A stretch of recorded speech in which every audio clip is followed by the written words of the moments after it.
اس کے دماغ میں تیز سنسناہٹ سی ہونے لگی۔ اگر یہ فریب نظر ہوتا تو اس طرح دیوار کا وجود ثابت نہ ہوتا۔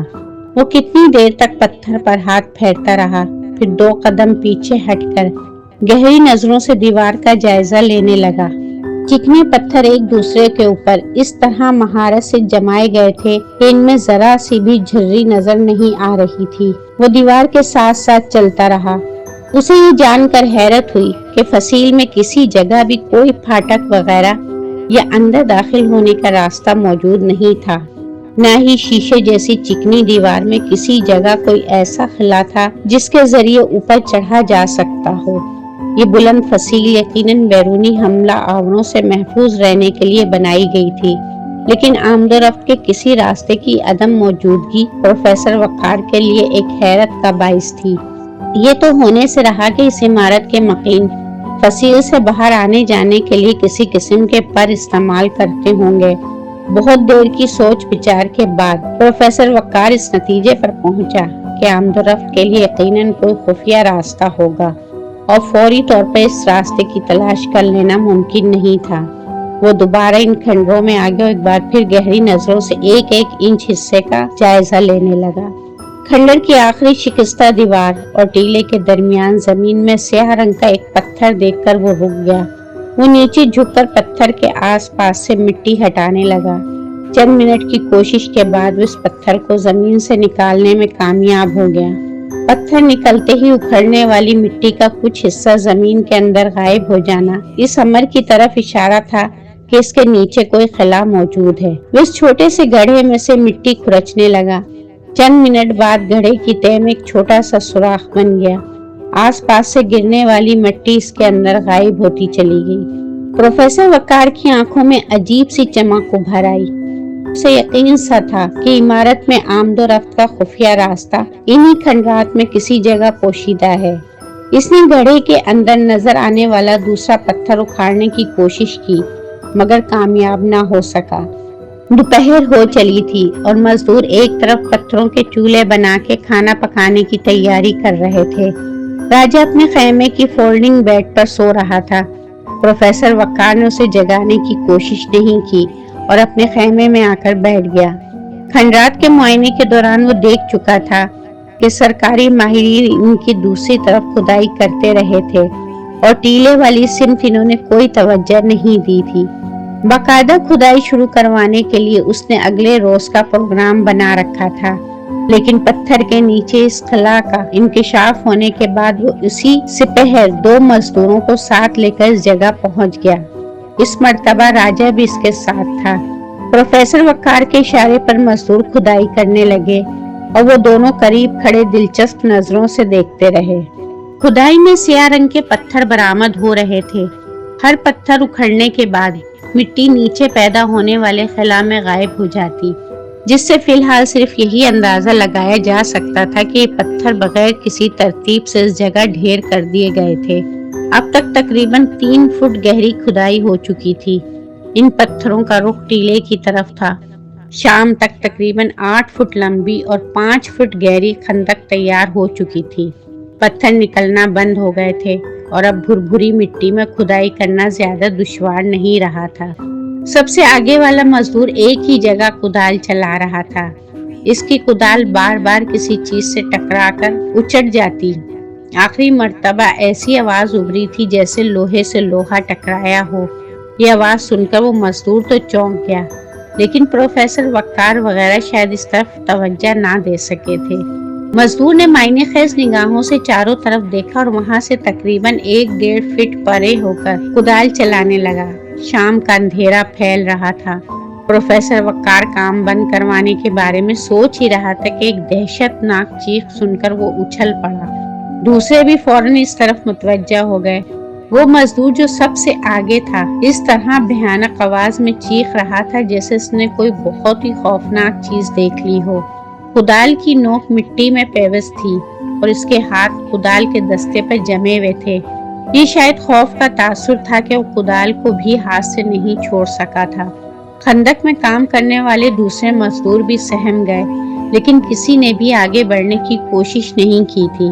پروفیسر وقار نے خندق میں چھلانگ لگا دی اور چیخنے والے مزدور کو ہاتھوں سے پکڑ کر جھنجھوڑ ڈالا۔ اس کے اس طرح جھنجھوڑنے سے مزدور اور بھی دہشت زدہ انداز میں چیخنے لگا۔ اس کے چہرے پہ بڑے بھیانک تاثرات ابھر آئے تھے اور آنکھیں خونے کبوتر کی طرح سرخ ہو رہی تھیں۔ اس نے چیخنا بند کر دیا۔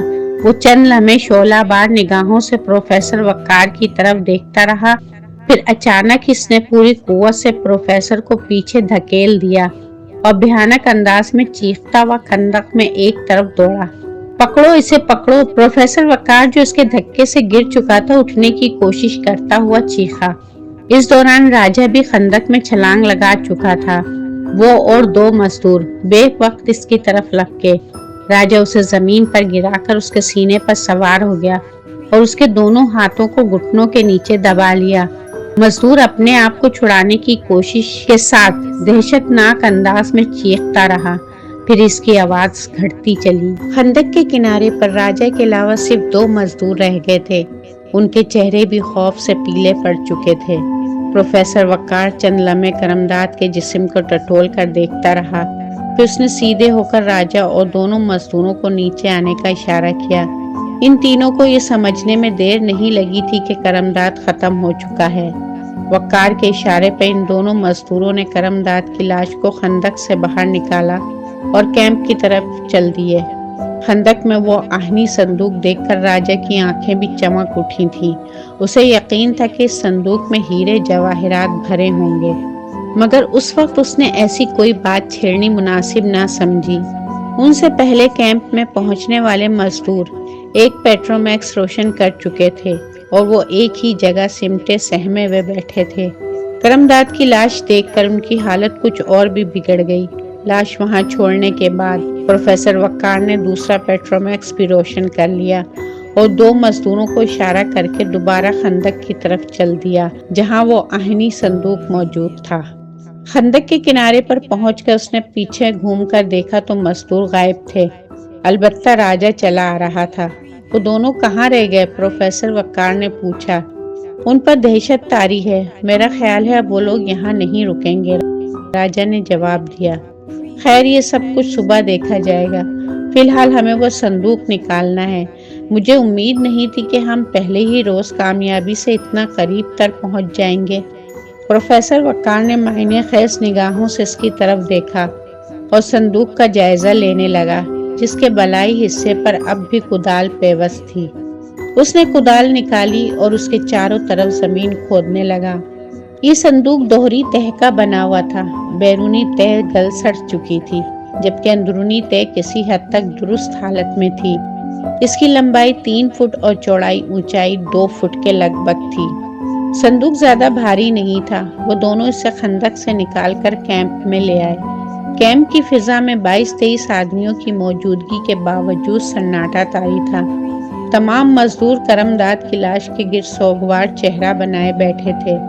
پروفیسر وقار کچھ دیر ان کے پاس بیٹھا باتیں کرتا رہا، پھر اپنے خیمے کے سامنے آ کر صندوق کا جائزہ لینے لگا۔ صندوق کھولنے کے لیے اس کی دوسری اندرونی پرت کو کاٹنا پڑا۔ اس کے اندر قدرے چھوٹا ایک اور آہنی بکس موجود تھا جو چاروں طرف سے اس طرح بند تھا جیسے ویلڈ کیا گیا ہو۔ اسے بھی کاٹ کر ہی کھولا گیا۔ اس کے اندر سے آبنوسی لکڑی کا ایک چھوٹا سا صندوقچہ برآمد ہوتے دیکھ کر راجہ کی آنکھیں چمک اٹھیں۔ صندوقچے پر سفید رنگ کی کسی دھات سے نقش و نگار بنے ہوئے تھے۔ راجہ کو یقین تھا کہ اس صندوقچے سے جگمگاتے ہوئے جواہرات برآمد ہوں گے، لیکن جب اسے کھولا گیا تو راجہ کی امیدوں پر پانی پھر گیا۔ البتہ پروفیسر وقار کی آنکھوں کی چمک بڑھ گئی۔ سیسے سے ملتی جلتی کسی نرم دھات کی ایک چوکور سی تختی صندوقچے سے برآمد ہوئی جس پر آڑی ترچھی لکیروں کے ساتھ کچھ نقش و نگار بھی بنے ہوئے تھے۔ یہ چین کی قدیم تحریری زبان تھی۔ پروفیسر وقار کو یہ تختی دیکھ کر حیرت کا شدید جھٹکا لگا۔ بلوچستان کے کسی دور افتادہ علاقے کسی قدیم چینی تحریر کا برآمد ہونا معنی خیز تھا۔ بلوچستان کی تاریخ میں کہیں بھی ایسی کوئی شہادت نہیں ملتی تھی جس سے یہ ثابت ہوتا کہ کسی دور میں یہاں چینی بھی آباد رہے ہوں گے۔ ظاہر اس تختی میں راجہ کے لیے کوئی دلچسپی نہیں تھی۔ وہ خاموشی سے اپنی فولڈنگ بیڈ پر لیٹ گیا۔ پروفیسر وقار نے دنیا کی مختلف قدیم زبانوں سے متعلق ریفرنس بک نکال لی اور ان کی مدد سے اس تحریر کو پڑھنے کی کوشش کرنے لگا۔ رات بیتی جا رہی تھی۔ بیشتر مزدور اب بھی کرمداد کی لاش کے گرد بیٹھے سرگوشیاں کر رہے تھے، بعض اونگ رہے تھے اور پروفیسر وقار پورے انہماک سے اس تحریر کو پڑھنے کی کوشش کر رہا تھا۔ بالآخر صبح کا اجالا پھیلنے تک وہ اپنی اس کوشش میں کامیاب ہو گیا۔ اس کی آنکھوں میں ایک عجیب سی چمک ابھر آئی۔ اسے یقین ہو گیا کہ وہ عنقریب اس سنگلاخ خطے کے متعلق ایک چونکا دینے والا انکشاف کرنے والا ہے۔